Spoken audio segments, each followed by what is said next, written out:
On Monday, we talked about two spatial matrices. The first one is called orthogonal matrix. And what is an orthogonal matrix? You need to know the definition, because maybe in the future or even on the exam, you need to identify the matrix if it is orthogonal or symmetric or even Hamilton or something else that we are going to learn. Okay, so what is the orthogonal matrix?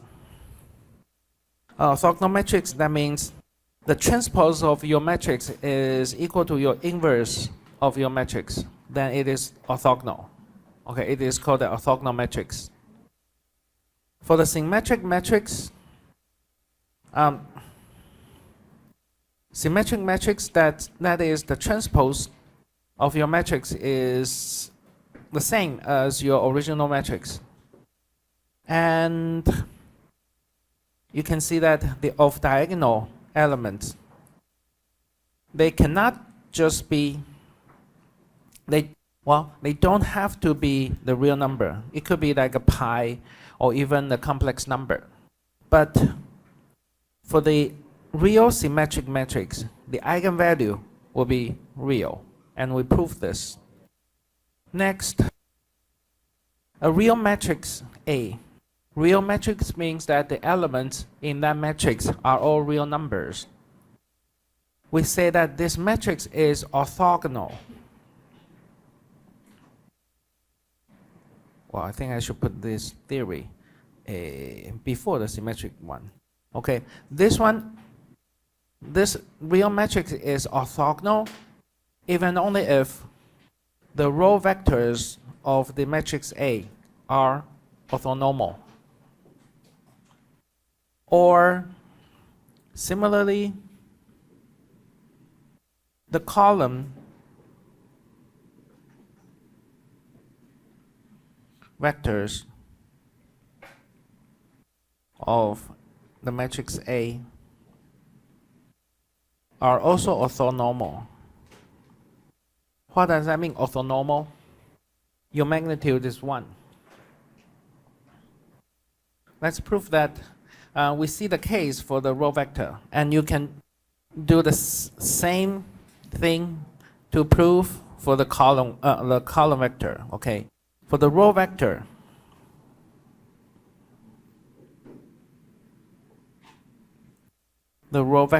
case,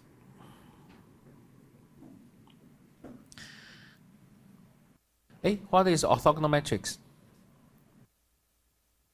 Orthogonal matrix, the matrix A times or product the transpose of the matrix is an identity matrix n by n.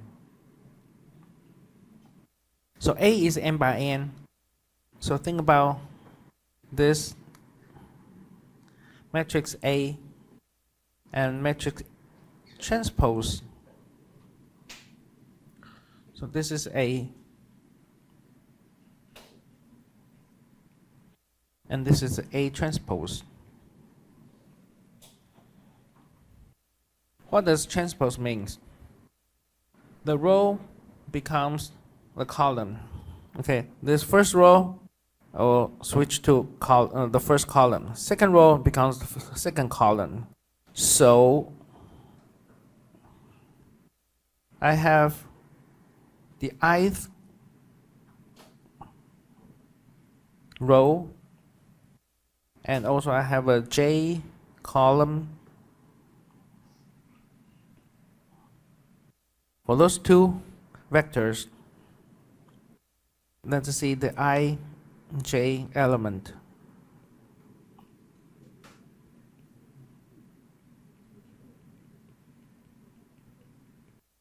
Of this product matrix.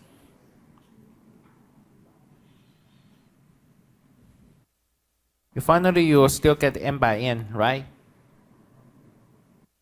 So for I row and j column, that position, you get the I row times j column. Then you get this number, right? Okay. That means the row I of matrix A times the column J of A transpose.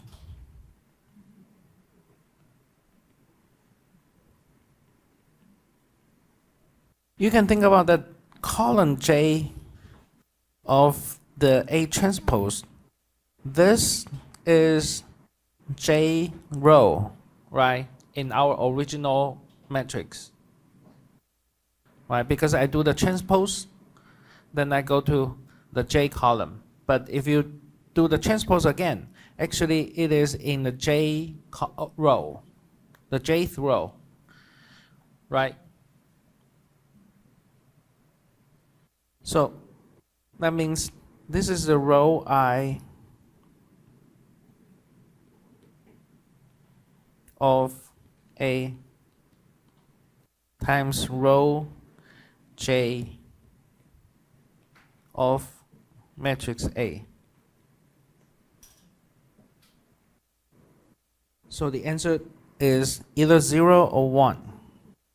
When I is not equal to J, there will be 0. When I is equal to J, is 1. It could be a value, but we divide by its magnitude, there will be 1. So here we suppose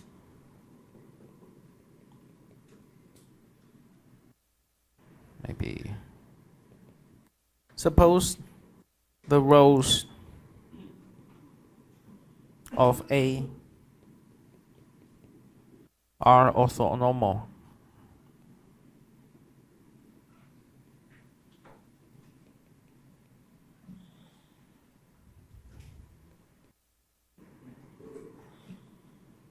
They are orthonormal vectors. Put here. Vectors in Rn. Okay. Well, again, suppose this is 1, 2, 3, 4, 5, 6, 0, 1, 2. The transpose is 1, 2, 3, 4, 5, 6, 0, 1, 2. Okay, so now let's see the first row. The first row is 1, 2, 3. And this first row becomes the first column. So if I want to get the second row and the third column here, the second row and third column. But for the column 3, actually this column 3 is the third row in our original matrix. So it's row 3 of matrix A. That also means it's a column 3 of matrix A transpose. Okay. And we assume that A are orthonormal vectors. So when they times together, if they times to their same vectors, it should be 1. Otherwise, because they are orthogonal, they are 0. Okay. Any questions for this?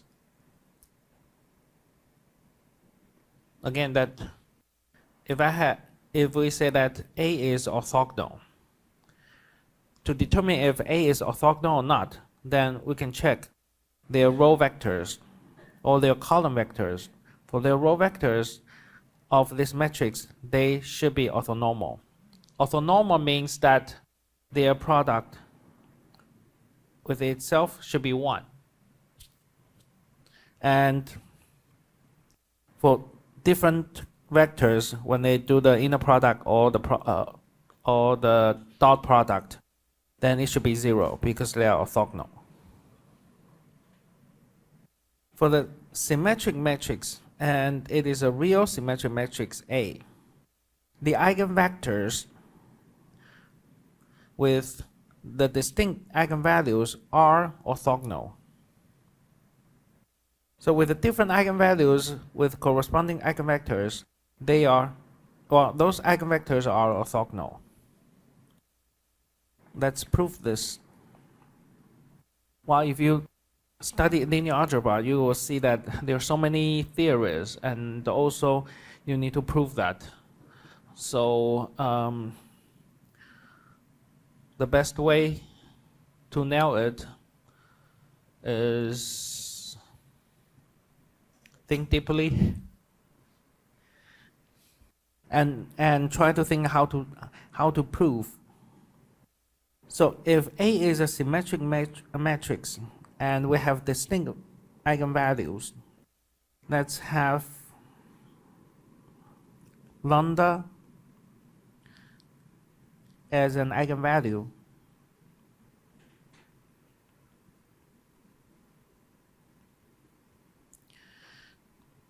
And their corresponding eigenvector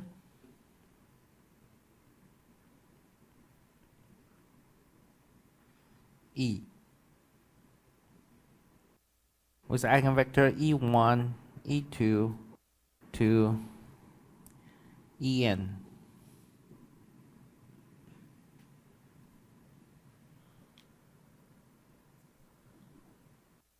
And then I have another eigenvalue, so different eigenvalue because they are distinct.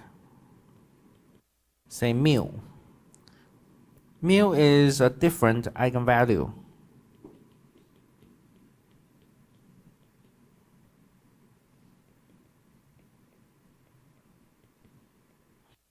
And their eigenvector, of course, different.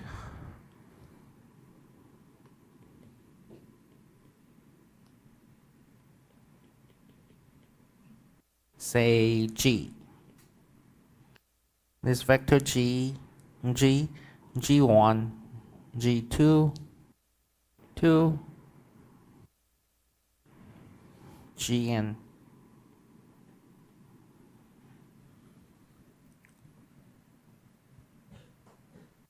So now let's see. We say that the eigenvectors are orthogonal. What does that mean? Eigenvectors are orthogonal. If I have two vectors, v1, v2, I say they are orthogonal, then you should know that you should write it down this equation right away. If they are orthogonal, their dot product should be 0. So let's see. I have these two vectors, E transpose time inner product G. That means E1, E2, En to En, and the same thing G1, G2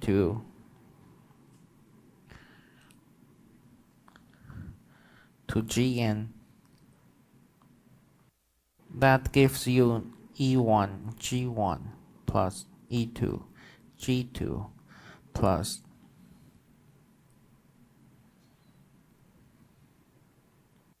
En, Gn.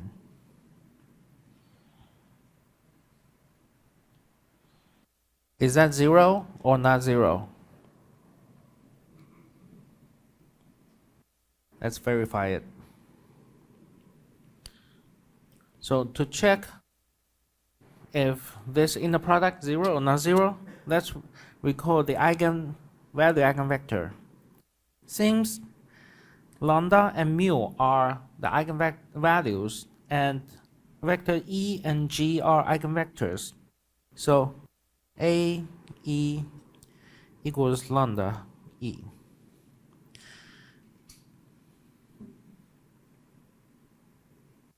And A mu equals, AG. G equals mu G. All right, for these two equations, let's back to our inner product. E transpose G. E transpose G, that's times lambda.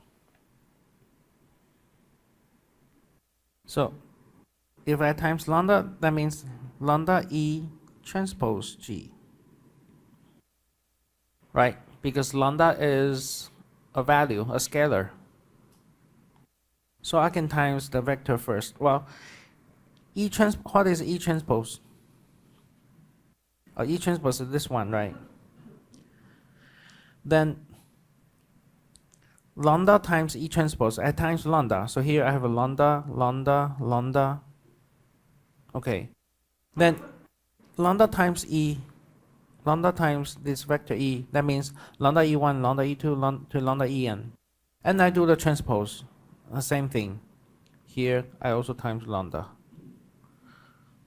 Okay, so they are equal. And lambda E also equals eigenvector E transpose. Correct? And then if I do the transpose, then I will reverse it. I do the E transpose first, and then do the transpose of the matrix A.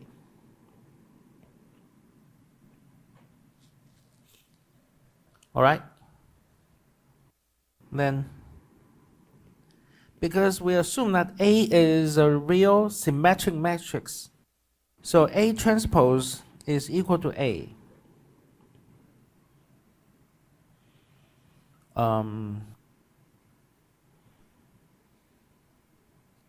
Because A is a real symmetric. A is real symmetric.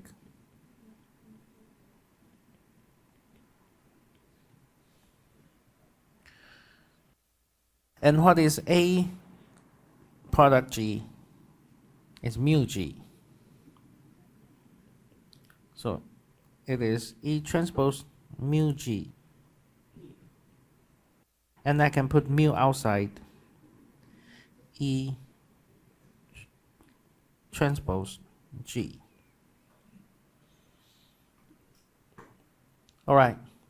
For this equation, I can simplify that. There will be lambda minus mu times E transpose inner product G. That's 0.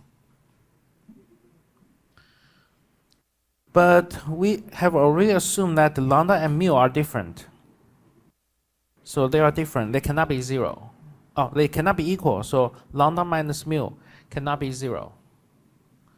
And the only way to have this equation equal to 0, that will be this inner product should be 0.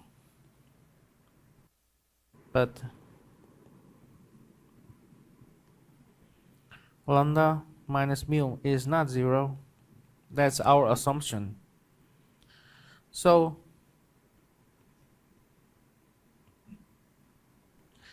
the inner product is 0. And if their inner product is 0, that's the math, right? We interpreted that because they are eigenvectors. So they are eigenvectors with different eigenvalues are orthogonal. Okay. Any questions for this one? If not, then let's see this example. I have a matrix A,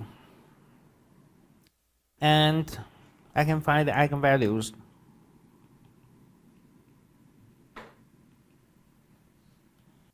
The eigenvalues are 2 and their corresponding eigenvector 0, 1, 0.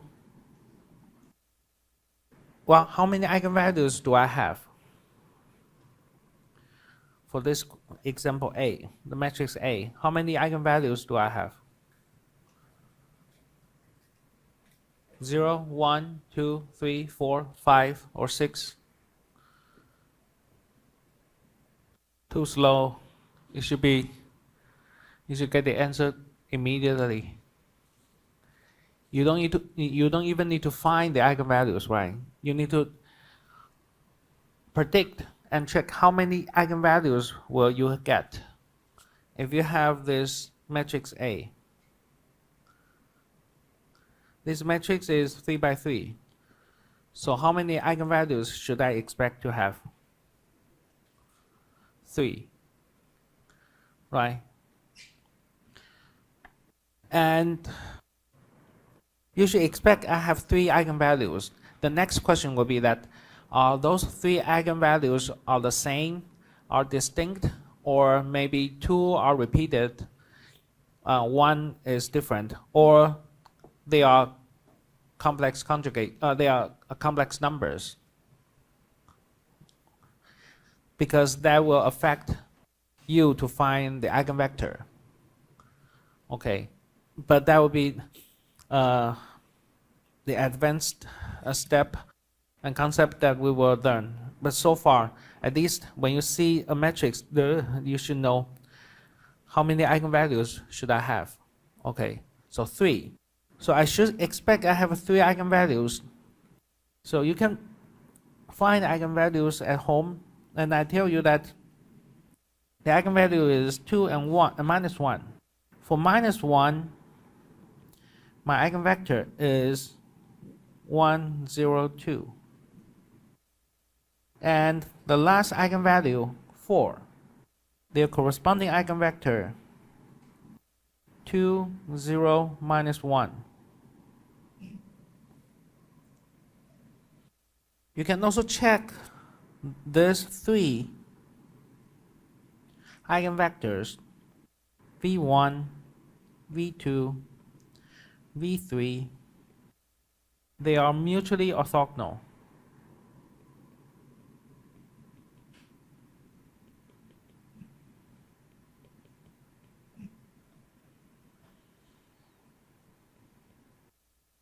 What does that mean, mutually orthogonal?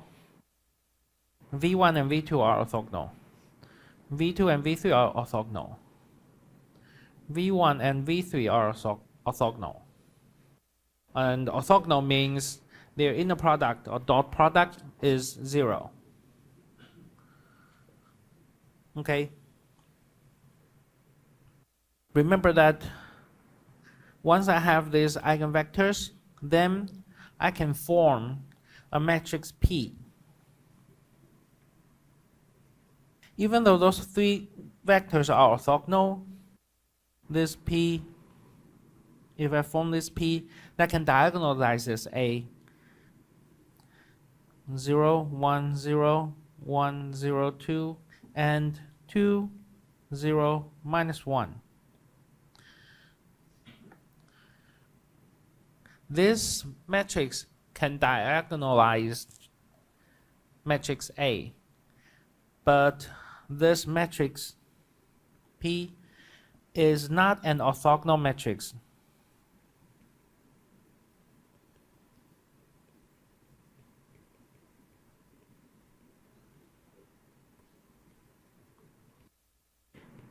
Even if the individual vectors, they are mutually orthogonal, that doesn't mean that if I collect all these vectors, this matrix is an orthogonal matrix. No, this is not an orthogonal matrix. What is an orthogonal matrix? Their transpose is equal to their inverse. You can verify that their transpose is not its inverse. But if I divide it by their norm or their magnitude, say I have another matrix Q. The first one, the magnitude is 1, so that's okay. 0, 1, 0. Second one, the norm is square root of 5. So I divide by their norm. And the third column, I also divide by the norm.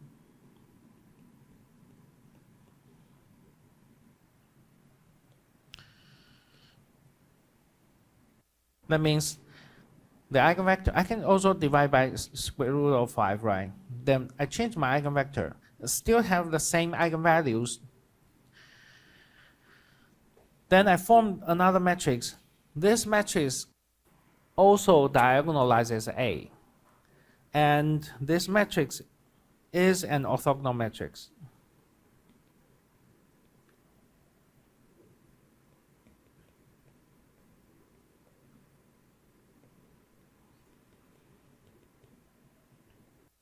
And it is also orthonormal because they divide by their magnitude.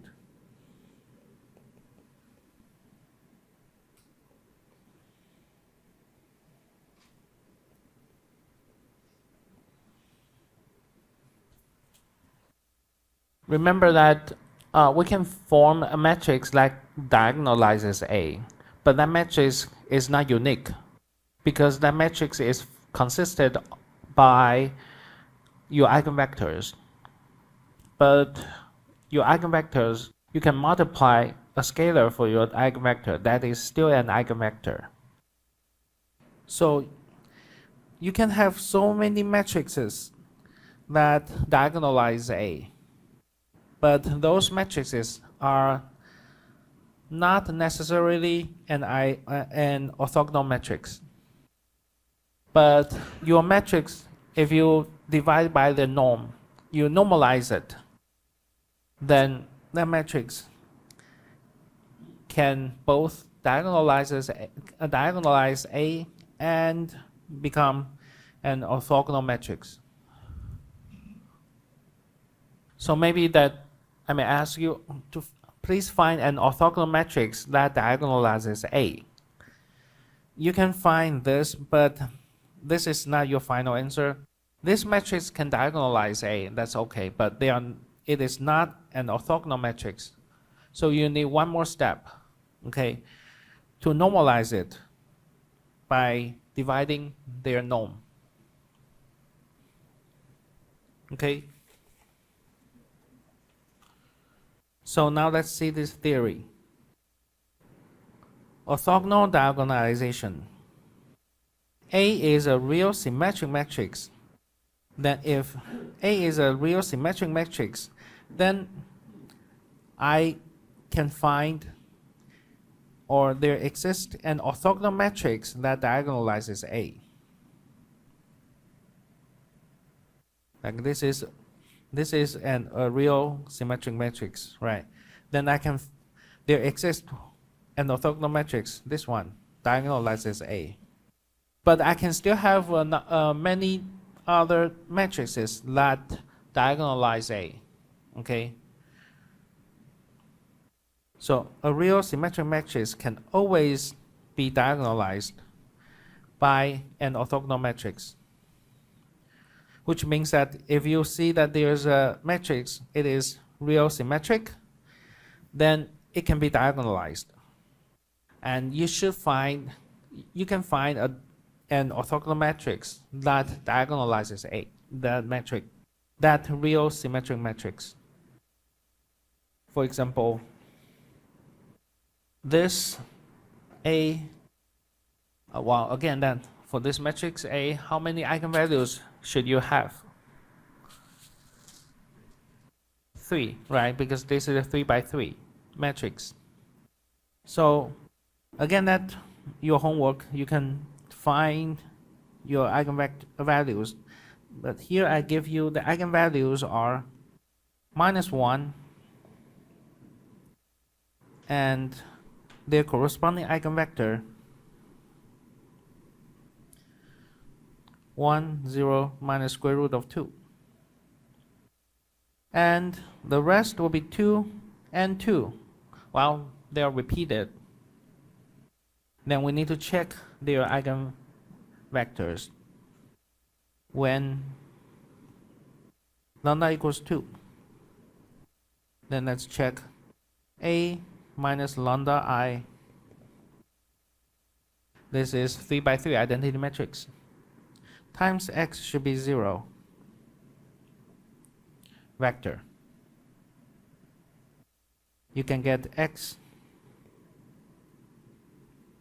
is square root of 2 alpha, beta, and alpha. So you can choose, just for example, because alpha could be any number, beta could be any real number. So I just choose first alpha equals 0, 0, and beta equals 1. So 0, 1, 0. And the second one, I choose beta 0, alpha 1. So there'll be square root of 2, 0, 1. Any questions so far? As long as these two are independent. Okay, so no matter what numbers you choose, you can also choose square root of 1, square root of 2, 1, 1, like beta, alpha equals beta equals 1, or whatever, as long as they are independent here.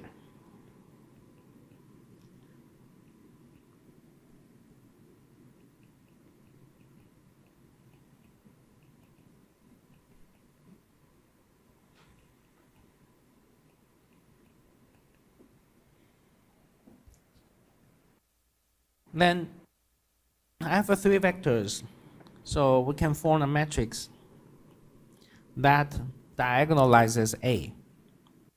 So the matrix P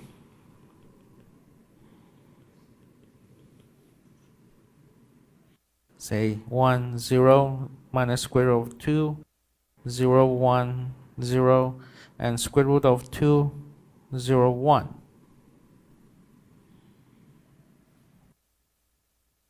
This is not an orthogonal matrix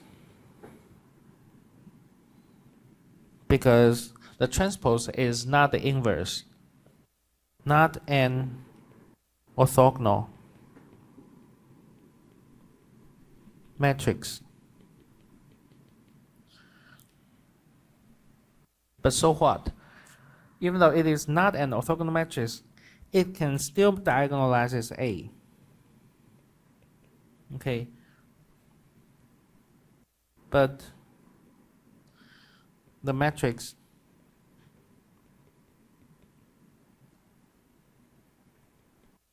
diagonalizes A.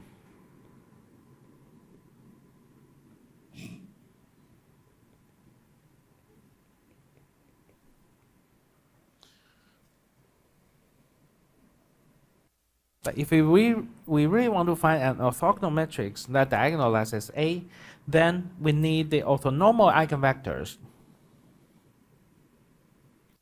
So we need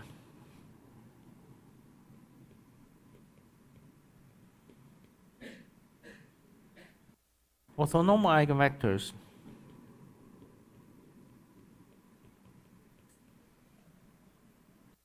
How do I get the orthonormal eigenvectors? Dividing by its norm. So dividing each eigenvector by its norm.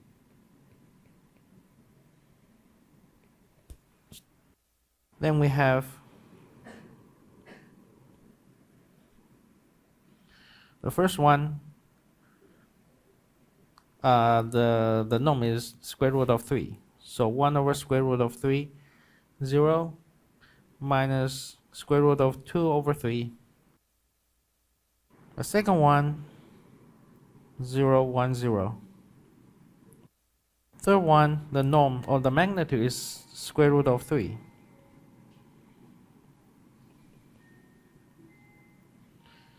All right, and then I have Q, and we put this together.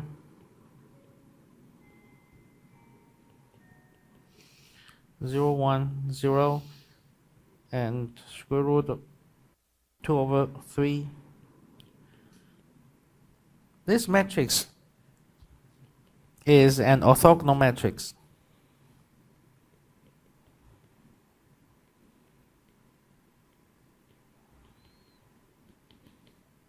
And it diagonalizes A.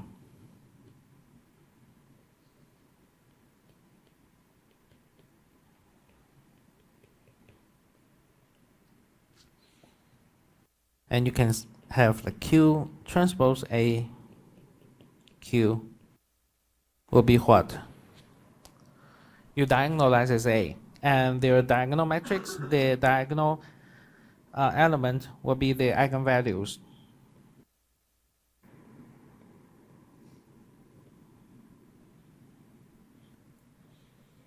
Any questions for this? And the next one is called the unitary matrices. Here the unitary matrix, and this is a complex matrix, which means I have a complex number in this matrix. The complex matrix, we call it is unitary if the inverse of your conjugate or complement here of your matrices is the complement of your inverse of the matrix. Or you can think of this as the complement or conjugate of this matrix times the transpose of that matrix is an identity matrix. Then we call this matrix is an unitary matrix. And here let's prove that if this matrix is a non-singular and also complex matrix, then it is a unitary matrix. Okay, so if I have U, this matrix, then let's just see here. U complement or U conjugate times U transpose. So U conjugate times U transpose.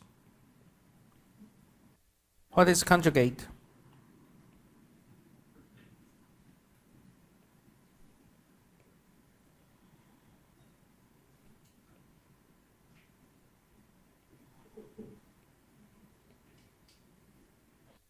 If you have a conjugate, plus becomes minus for the imaginary part, and minus becomes positive.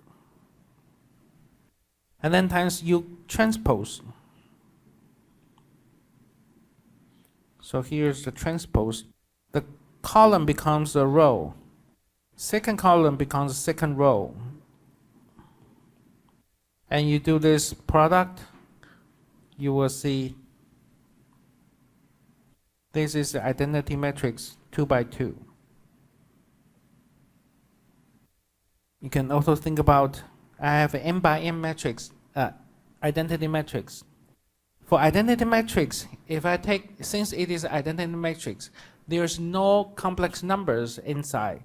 So when I take the complement or conjugate, it should be the same as your original identity matrix. Okay. And what is identity matrix? If I have a matrix U, that should be U times U inverse.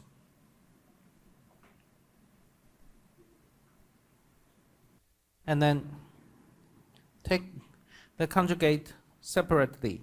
So that's U complement product U inverse complement. This is equal to identity matrix. So the U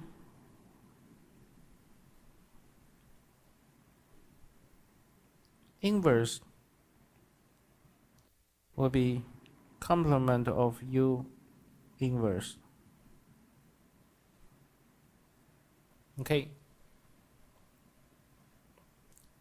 that's unitary matrix. Because some problems or questions that they may use the unitary matrix, so you can investigate it. Next is the Hermitian matrix and Skew-Hermitian matrix. So first, what is Hermitian matrix? Now I still consider a complex matrix. So unitary matrix, they should be complex. Hermitian matrix, we also consider a complex matrix. But for this complex matrix, the complement is equal to the transpose of that matrix. Then this is called Hermitian matrix. So conjugate equals transpose. But for the unitary matrix, conjugate times transpose will be an identity matrix. So here they are different. Then if H is a real matrix, I only have real elements. If I only have a real element, then the Hermitian, since it is not a complex matrix, the Hermitian becomes which matrix? If it's a real element, the conjugate of the matrix is equal to the original matrix. And the original matrix equals to the transpose of that matrix. What matrix it is? Hermitian becomes symmetric. Remember that symmetric matrix, I have main diagonal elements, and the off diagonals, they are the same. So when I do the transpose, I get the same elements. So for example, this is Hermitian, because if I take if you see this off diagonal, if I take the transpose and then do the complement or conjugate, so I have minus, then here is positive, minus, then here positive, minus, and here positive. If you don't have the imaginary part, there'll be 0, 0.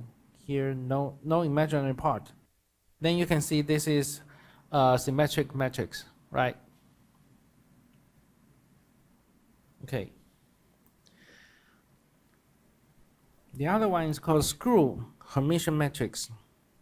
Now for the Hermitian matrix, the conjugate equals transpose.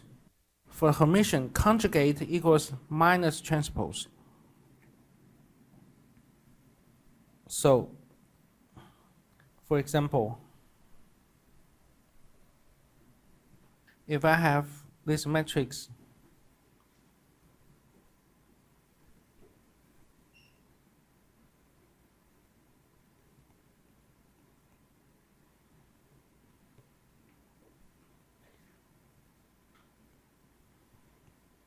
this matrix is Skew-Hermitian. It looks like a symmetric, but now if I have the complex number in the element, then it becomes Hermitian or Skew-Hermitian. And here, if you don't have like a negative sign, then this becomes Skew-Hermitian. If I have a negative sign here, here, or here, then it is Hermitian, because the transpose equals the conjugate. Now if my conjugate equals minus transpose, it looks more symmetric, right? In that case, it's called Skew-Hermitian. And then we have some theories that we can try to prove. I have a complex number, and this is a matrix n by 1. Then we say Z complement transpose times HZ is real. If H is Hermitian, then this product is real. If S is Skew-Hermitian, then this product is either 0 or pure imaginary. Let's see how do we prove that. So first, suppose H is Hermitian.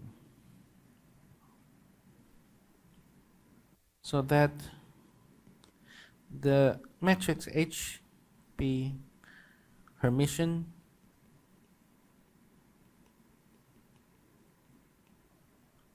What does that mean, Hermitian? If you see that the matrix is Hermitian, that means the transpose conjugate is equal to the original matrix. Why? Remember, for Hermitian, conjugate equals transpose. Conjugate equals transpose, right? Then if I take the transpose again, this becomes the original matrix. Okay, so that's why. Okay. So now let's see this matrix Z conjugate and then transpose H Z. If I take the conjugate, then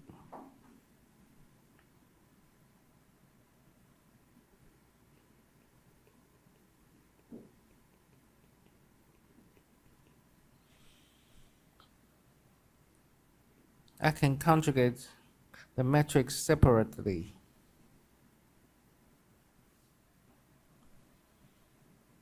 First, if I take conjugate and conjugate again, they go back to the original matrix. And since we take the transpose, so we have transpose. And then H conjugate, Z conjugate.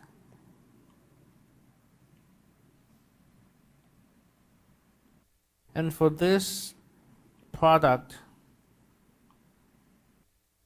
let's see, Z is n by 1, right? So here will be 1 by n, H n by n, Z n by 1. So finally, it is how much by how much? They cancel out. It's 1 by 1 matrix. That means they only have a 1 number. Okay, so this is 1 by 1 matrix.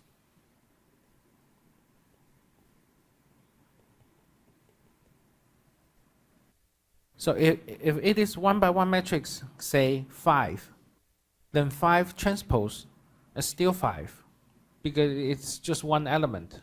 Okay, the first column becomes the first row, and they only have one element. So this is also equal to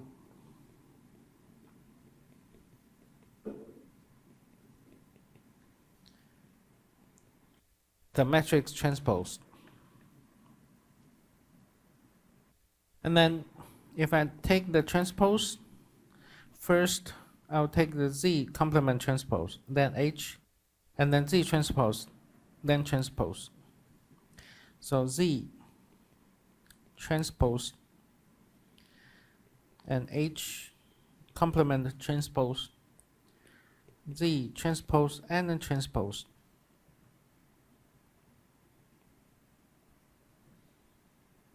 This gives you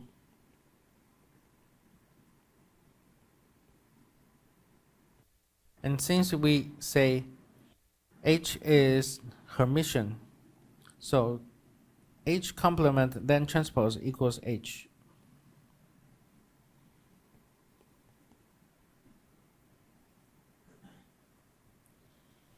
Now back to this theory. We say that if H is Hermitian, then this product is real. Then how do we know it's real?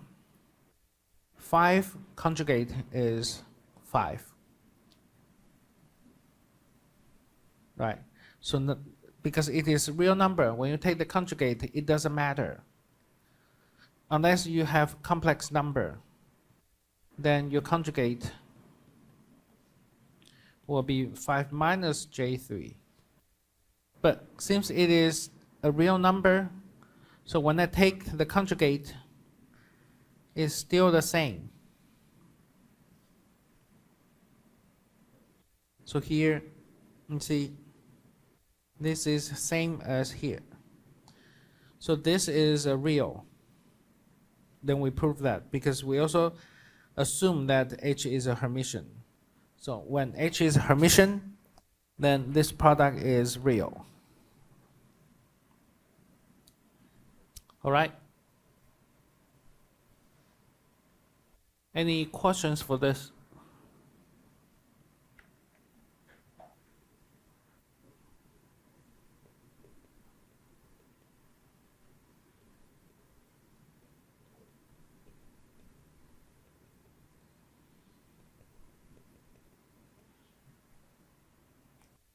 Now for the second one, S is Skew-Hermitian, and then this product is either 0 or pure imaginary.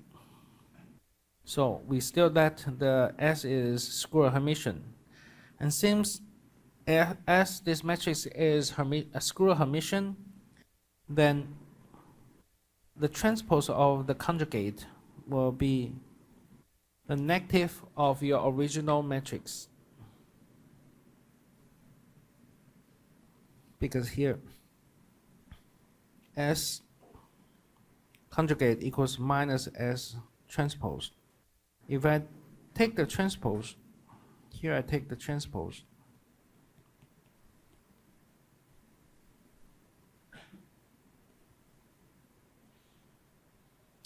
all right.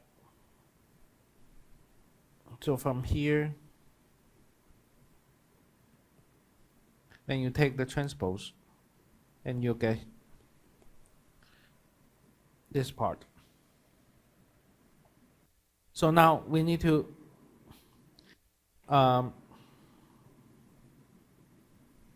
we will use this equation later, just like using this equation here.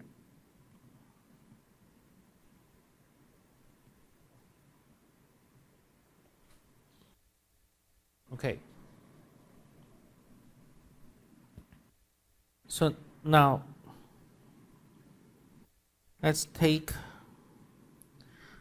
the transpose of Z conjugate S Z. Again, now we can take the conjugate, right, to save our time.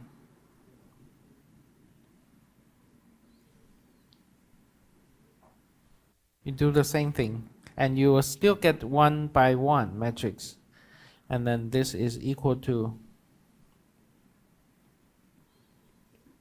minus Z transpose S Z.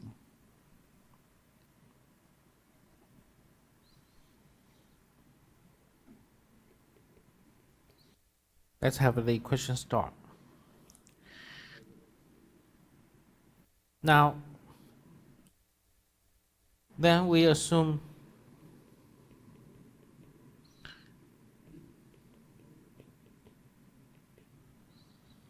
this product is a complex number, alpha plus I beta. Then according to this star equation, if I take the transpose, then I have a minus sign. So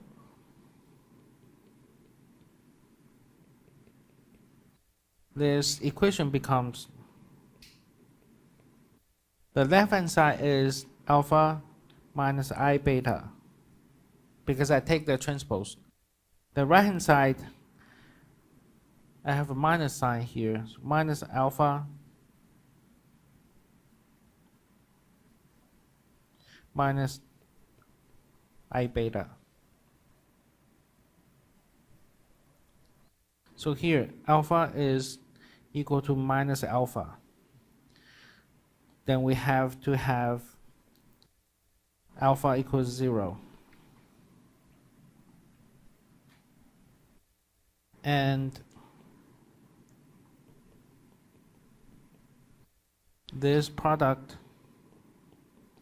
is pure imaginary, or 0. If beta is 0, then there will be O 0. Pure imaginary.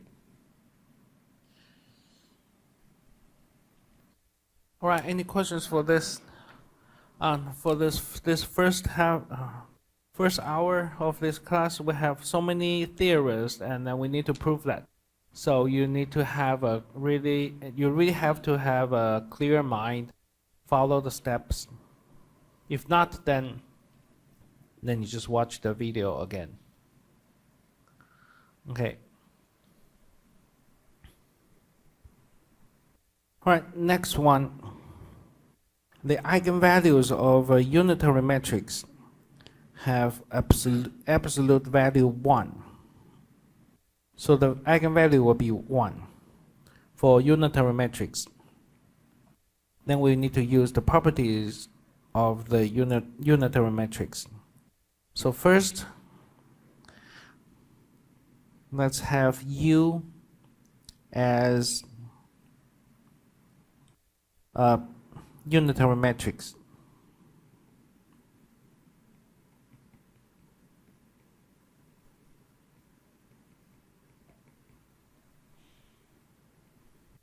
And we have eigenvalue.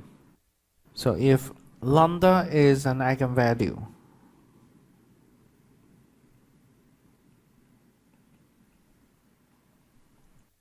with their associated eigenvector E,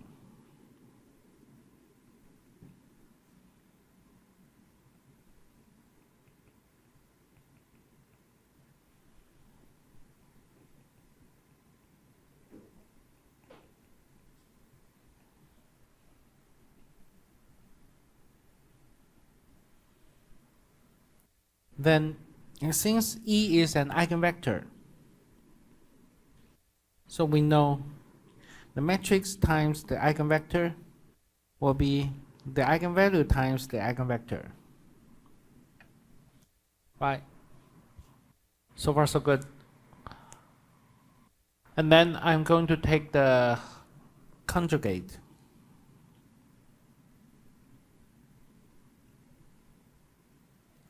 So if I take the conjugate, what is this?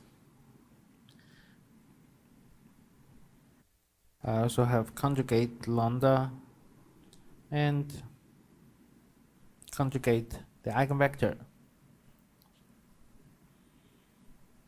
Right. The next step, I take the conjugate, take the transpose. Because we know that the unitary matrix, the complement times the transpose is an identity matrix. So let's just take the transpose.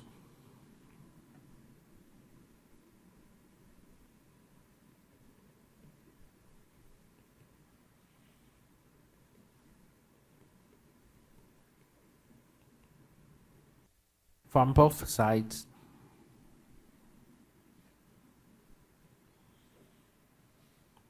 So if I take the transpose from both sides, the left-hand side I have eigenvectors, conjugate of eigenvectors, and then transpose times the transpose of the conjugate of the matrix U. And here, the right-hand side,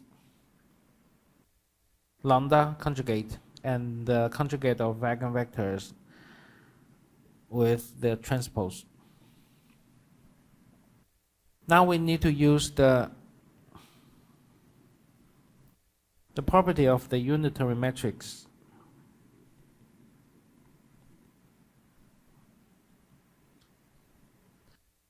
The transpose of the conjugate is equal to the inverse.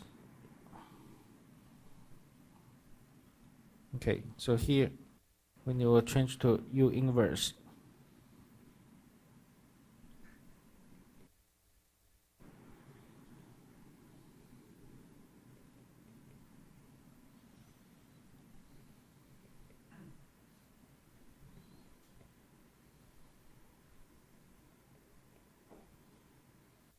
Okay. And now next step,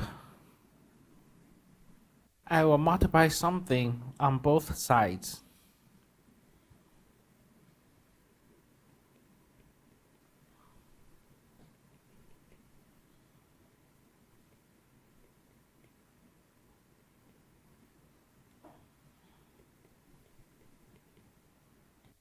So I will times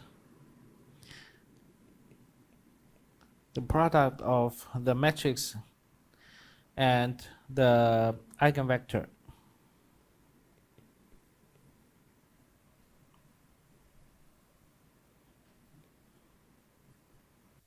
Now I can cancel out this because that will be a unitary matrix.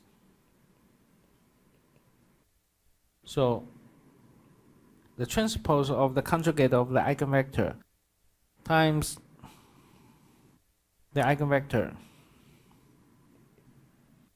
will be equal to conjugate of your eigenvalue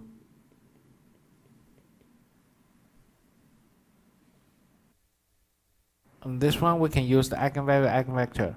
Matrix times vector, they'll be equal to eigenvalue times eigenvector.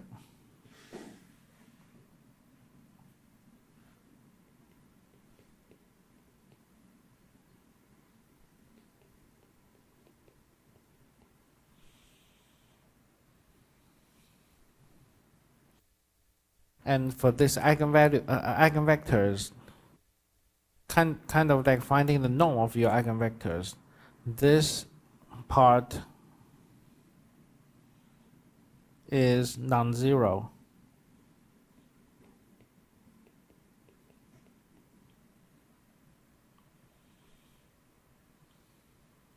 And compared to the left-hand side, this is non-zero. The only way to get the equal sign is the norm of your lambda is 1. So since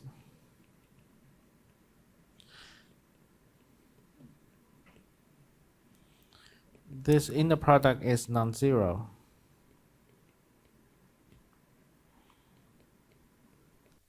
lambda conjugate times lambda is 1, which means lambda square, absolute value of lambda square is 1. So the magnitude of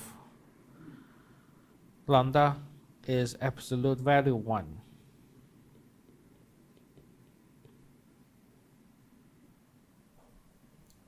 All right. Any questions for this? Well, theory sometimes is very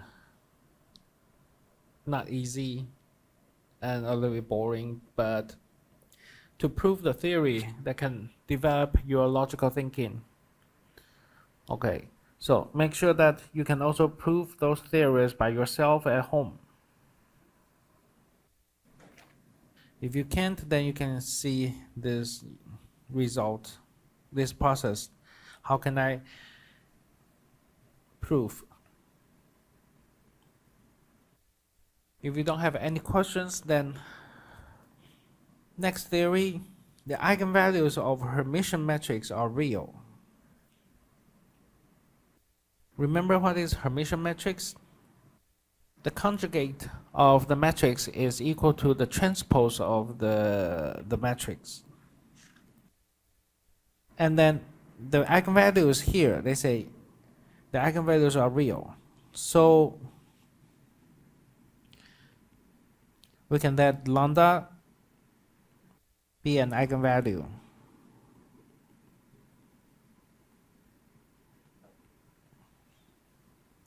And this eigenvalue is a Hermitian matrix from the Hermitian matrix.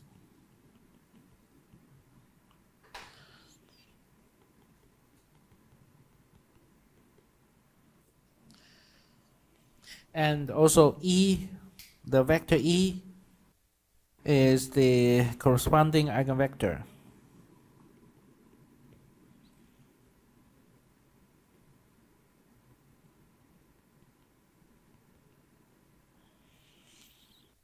And associated eigenvector.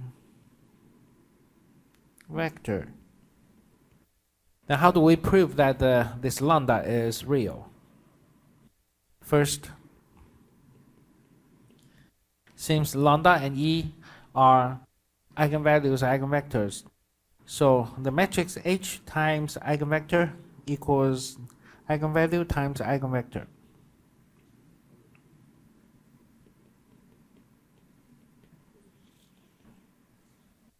Now, from both sides, at times the transpose of the conjugate of the eigenvector.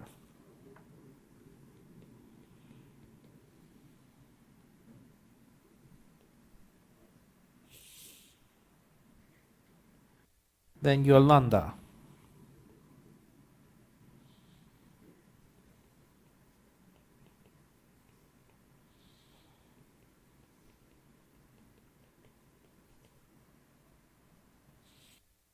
Let's check. This part is real. Right. And how about this part? If H is a Hermitian matrix, what happened from theory 13?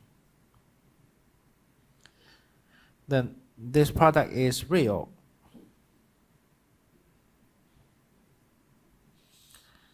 So from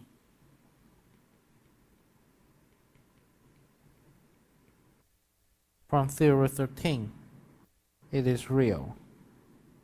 Real divided by real, then your lambda eigenvector is real.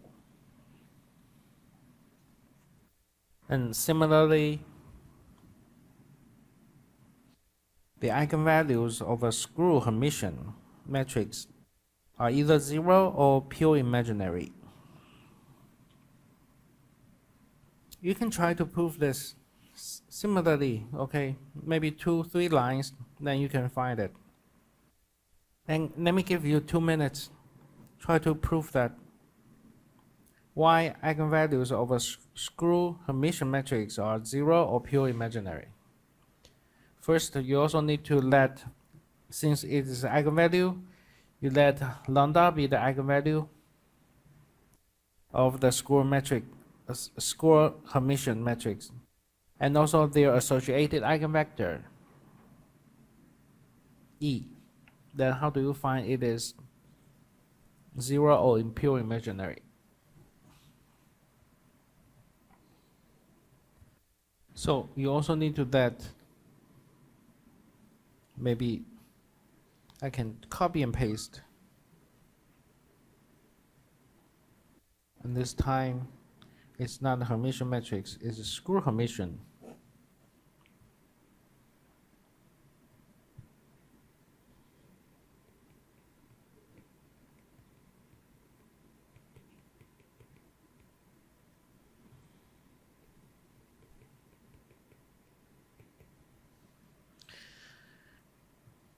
Then you do the same thing, because lambda and E are eigenvalues, eigenvectors, so they satisfy this equation. And you also times the transpose of the conjugate of your eigenvectors. Then your lambda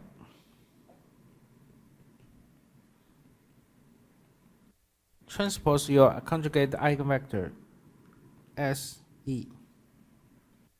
divided by the denominator is a real number. And from the theory 13, again, this will be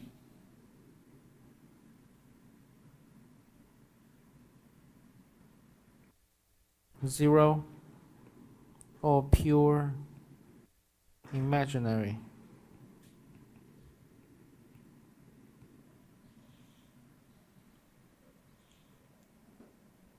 Okay.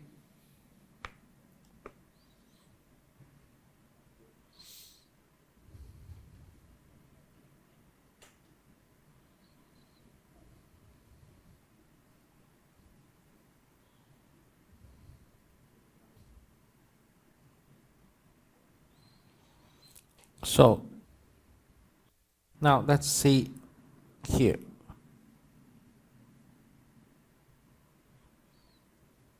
This is a unit circle. Here is the real axis. And then this is imaginary axis.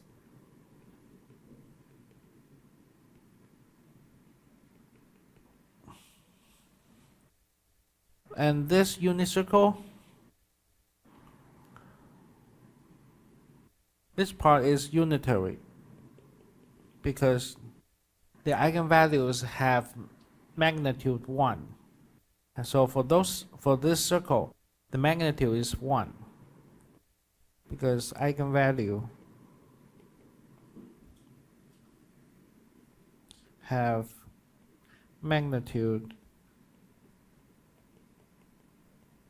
1.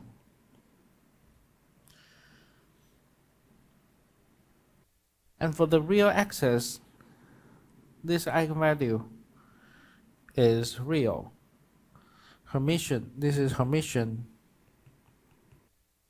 matrix because it has real eigenvalue.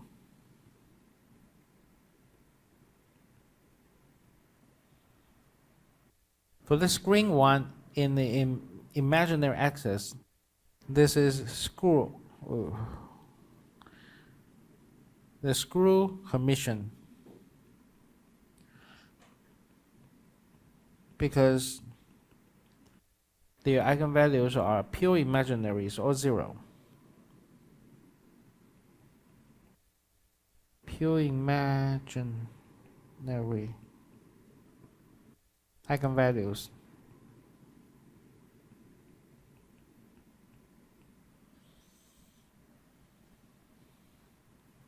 Any questions for this?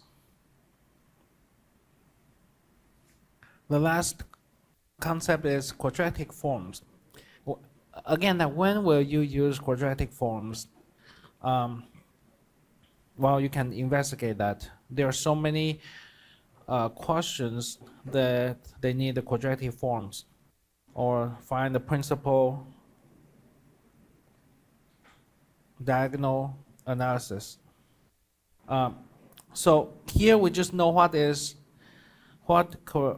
quadratic forms are. A quadratic form, I can express this. This is a quadratic form. This is not a quadratic form. Well, later on, sorry, this is a quadratic form. Okay. So you can see that this coefficient A is a complex number, and then Z are complex. And for each coefficient and Z, they are real. If they are real, because normally it should be complex number. If they are real, then we say that this summation is a real quadratic form. And why do we want to have quadratic form? First, because if it is a quadratic form like that, we can write it down as a matrix. So with this quadratic form, for example, we would like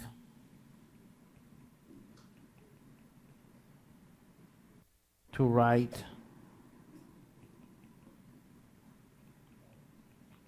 this as the vector x transpose matrix A x, and my x is x1, x2,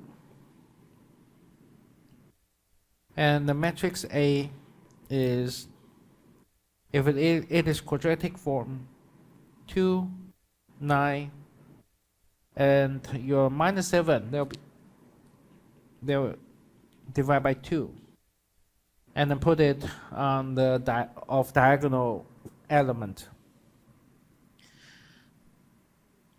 And you can see that if they are all real, if they are reals, then the matrix becomes a real symmetric matrix. The matrix of a real quadratic form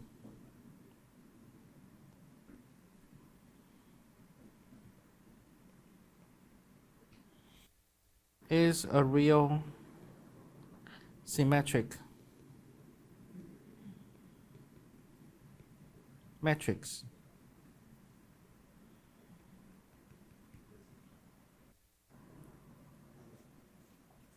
Right, and then we have a principal axis theory. Okay, for this theory, we have an n by n real symmetric matrix A. And I have eigenvalues, n eigenvalues, and those eigenvalues are distinct. Okay, they are different. Then there is an orthogonal matrix such that x equals qy, and then we can transform this quadratic form to the summation lambda y squared. No cross product terms. Those are cross product terms. Okay, and then if it is real symmetric A, then we can find the orthogonal matrix. Then we just like changing variables. Now x becomes y, and when I use y to express this matrix, then actually those cross terms disappeared. I only have a main element.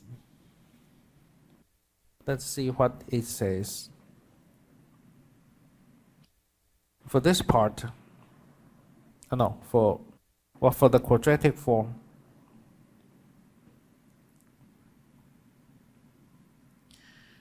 j from 1 to n, and also k from 1 to n, and think it is a jk xj xk. We know we can write it down as a vector times matrix times a vector. Okay, like here.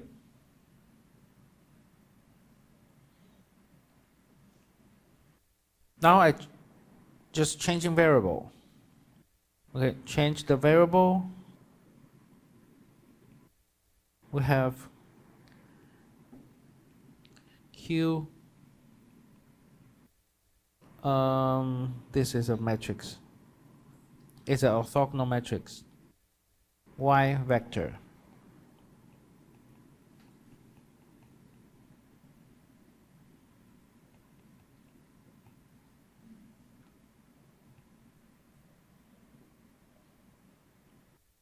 Now rearrange this. QY transpose, that means Y transpose Q transpose A Q Y. So we have, well, we know Q is an orthogonal matrix. When you see orthogonal matrix, what does that mean? Orthogonal matrix means Q transpose equals, the transpose equals inverse. Well, let's see this again.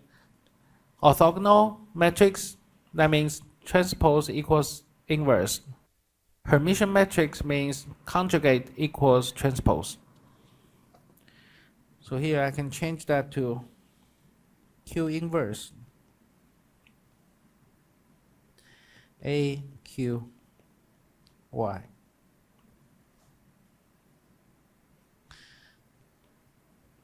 And this you will have a diagonal matrix. So Y transpose, say Y1, Y2, 2, Yn.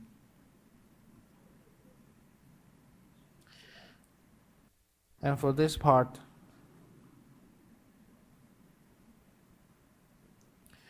we have lambda 1, lambda 2,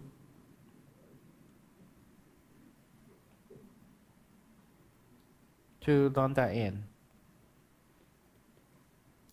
and others are all 0.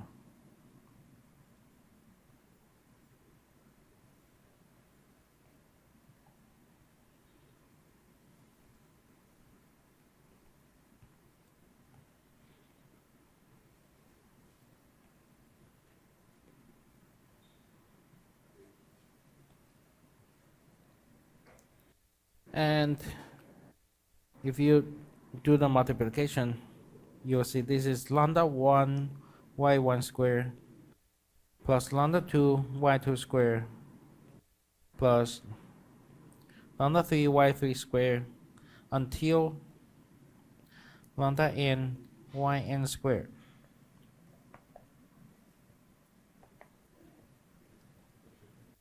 Why do we need to change to this form?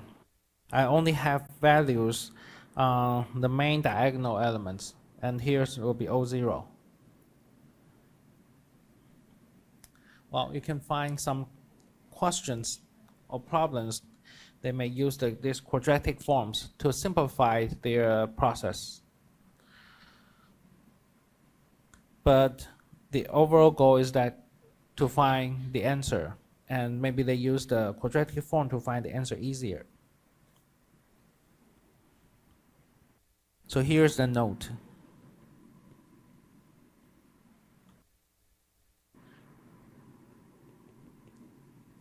Actually, if I only have y, there's no cross term. Cross term is like x1 times x2, x2 times x4, x3 times x5. Those are the cross terms.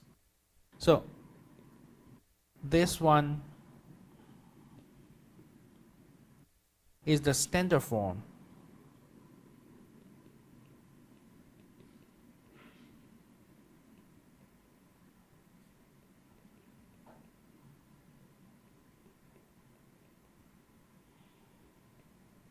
Of this quadratic form. It's just that of diagonal elements are all zeros, no cross terms. Let's see this one example. We know this is quadratic forms and I have cross terms. Because since I have a cross term, sometimes it is really hard to analyze in the system. So we try to avoid or try to eliminate or try to eliminate this cross term. So we use the changing variables to get all new variables with their individual square. Without any cross terms, then they'll be easy to find each variables. You can think about this as a state. Then you can easily to analyze each state. So in the beginning, this, I can write it down, the matrix A as 1, 1, and you divide by 2 of your cross term.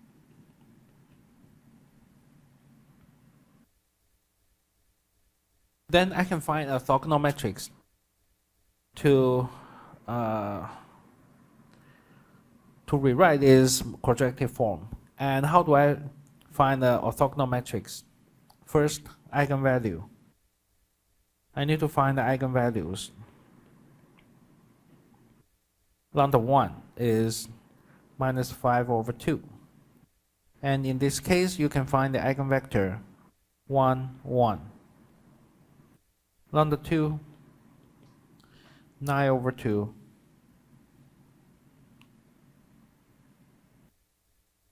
Minus 1, 1 for the eigenvector.